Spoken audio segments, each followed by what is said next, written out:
నేను మా పాటకి గౌరవం లేదని అంటుంటే బండెనక బండి గట్టి 16 బండ్లు గట్టి ఏ బండిలో పోతావు కొడక ఓ నైజాం సర్కార్ రోడా అని గద్దరు సీమాంధ్ర ప్రాంతంలోని నెల్లూరు జిల్లా టౌన్ హాలులో పాట పాడేస్తే గంతులేసినోడిని నేను.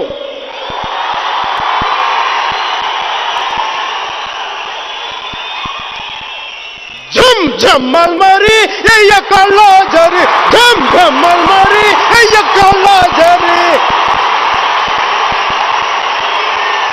అని గద్దరన్నా గజ్జె కట్టి పాడితే మేము చొక్కాలు చిచ్చుకున్నాం, చెయ్యెత్తి జై కొట్టాం, సమాజానికి ఏదో చెయ్యాలని తపన పడ్డాం. అది మాకు తెలంగాణ ఆటపాట మీద గౌరవం సీమాంధ్ర ప్రజలందరికీ. అందుకే నేను ఇక్కడ ఉన్నాను. ఆ తెలంగాణ ఆట పాటే నన్ను ఇక్కడ కూర్చోబెట్టి ఇక్కడ నిలబెట్టింది.